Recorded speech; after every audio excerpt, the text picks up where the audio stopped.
Welcome to Inspiration from the East. If you enjoy this video, please subscribe, share, and like for more delicious inspiration from Japan and beyond. Let's begin. Forget instant noodles.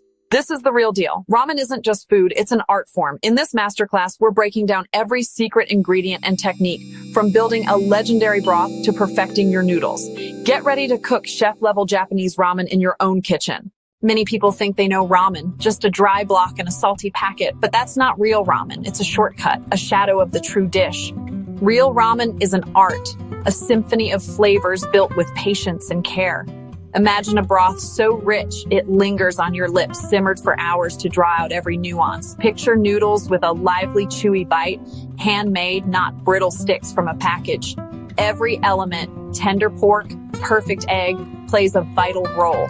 This is the ramen I want you to create. The journey from instant to authentic is about more than a recipe. It's a philosophy. In my kitchen, every ingredient matters. Every step has purpose. We don't rush. We build flavor layer by layer. Making real ramen means joining a tradition that spans generations. It's a challenge, but a rewarding one, warming body and soul in ways instant noodles never could. This guide is your invitation to unlock ramen's secrets. I'll show you chef techniques and the details that elevate a bowl from good to unforgettable. Don't be intimidated. Patience is required, but the process is a journey of discovery. With each step, you'll gain new skills and a deeper appreciation for this incredible dish. Forget the 3-minute meal. Let's begin the real adventure and craft a bowl of ramen you'll be proud of. The broth is the soul of ramen, the foundation of everything. A weak broth means a forgettable bowl. A great one is unforgettable. We want layers of deep, savory umami. This can't be achieved with a powder. It takes real ingredients and patience. Start with quality bones, a mix of chicken backs and pork necks for balance. Don't use roasted bones. Raw gives the cleanest flavor. Place bones in a pot, cover with cold water, and bring to a boil. Skim off the gray scum. This is crucial for clarity. After 10-15 minutes, discard the water, rinse the bones, and clean the pot. This blanching step is essential for a clear, professional broth. Return bones to the pot. Add aromatics, halved onion, smashed ginger, garlic, and leek greens. Cover with fresh cold water, fully submerging everything. This is the true beginning of your broth. Bring to a boil, then reduce to the gentlest simmer, just a few bubbles at a time. This slow heat draws out flavor and keeps the broth clear.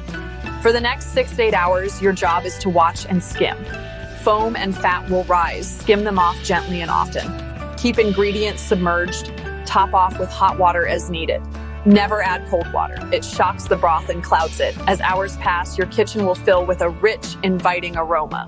After at least 6 hours, your broth is ready. Strain through a cheesecloth-lined sieve into a clean pot. Don't press the solids. Let gravity do the work for clarity. What remains is liquid gold. Clear, fragrant, and deeply flavorful.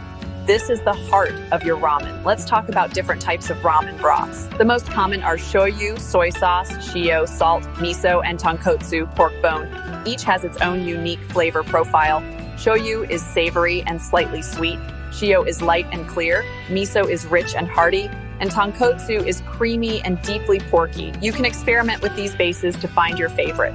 For extra umami, consider adding dried shiitake mushrooms, kombu, kelp, or a touch of fish sauce to your broth.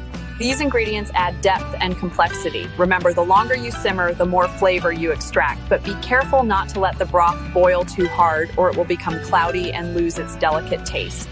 If your broth tastes bland, try reducing it a bit longer to concentrate the flavors. If it's too salty, add a splash of water. Always taste and adjust as you go. Professional chefs constantly tweak their broths for balance.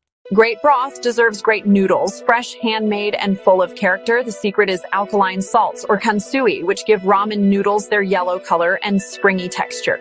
You'll need bread flour, water, salt, and kansui. Dissolve salt and kansui in water, then pour into a well in your flour. Mix until a shaggy, dry dough forms. Don't add more water. This low hydration is key for firm noodles. Gather the crumbles into a rough mass, then wrap in plastic. Let it rest for at least an hour. This hydrates the flour and relaxes the gluten. After resting, the dough will be smoother and ready to work. After resting, it's time to knead. The dough is stiff, so use a zip top bag and your feet. Step on it, fold, and repeat for 10 minutes. This develops gluten without straining your hands. Once smooth and elastic, wrap and refrigerate for at least 2 hours. When ready, divide the dough and keep unused portions covered. Dust your surface with potato starch to prevent sticking. Roll out the dough. Use a pasta machine if you have one, starting at the widest setting. Fold and pass through several times to laminate and strengthen. Gradually roll thinner until about 1.5 millimeter thick. Cut noodles with a pasta machine or by hand. Slice thinly if using a knife. Toss noodles with starch to prevent sticking. Cook in boiling water for 60-90 seconds. They cook fast. Drain well. Fresh noodles have a springy bite and soak up the broth beautifully. You've made authentic ramen noodles from scratch. If you don't have kansui, you can make a substitute by baking baking soda in the oven and dissolving it in water. This gives the noodles their signature springy texture. For a different twist, try using whole wheat flour or adding a bit of spinach juice for color. Cutting noodles by hand takes practice. Use a sharp knife and keep the dough well floured. If you like thicker noodles, cut them wider.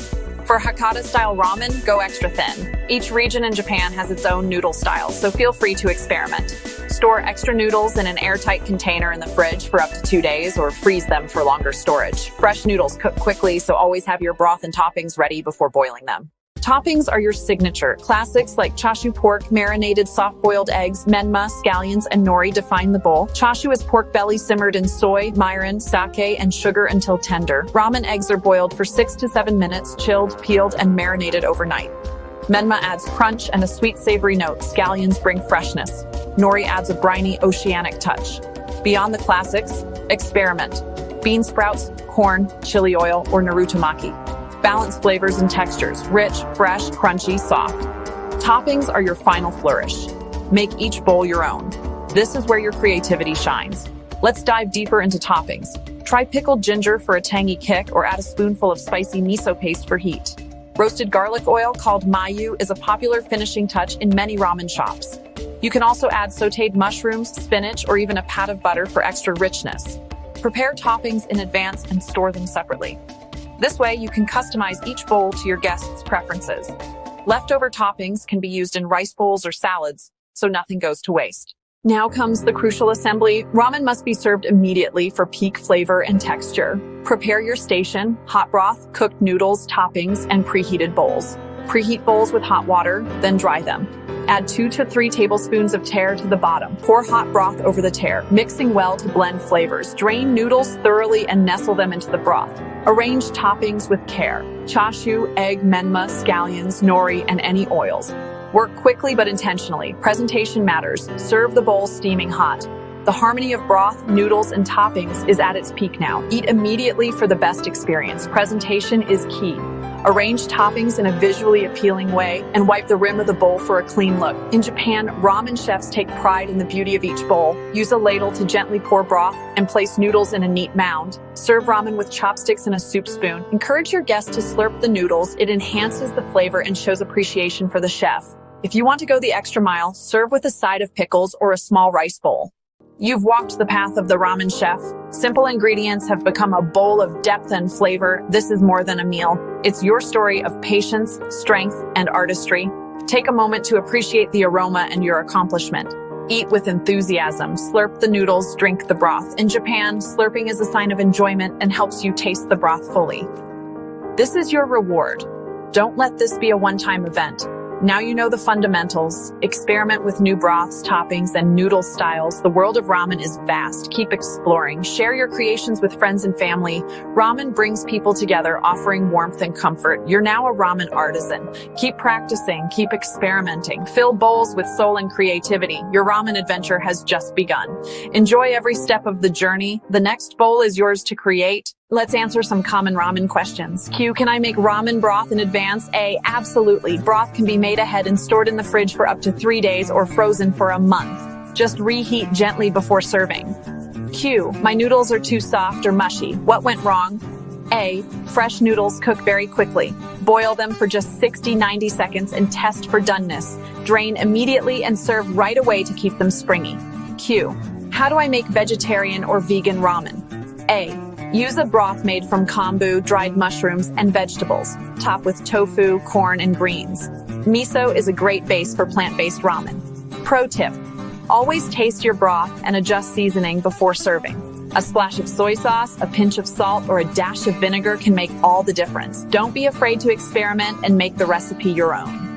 Thank you for joining this ramen masterclass. Remember, practice makes perfect. The more you cook, the better your ramen will become. Share your creations and keep exploring the world of Japanese cuisine. Until next time, happy cooking.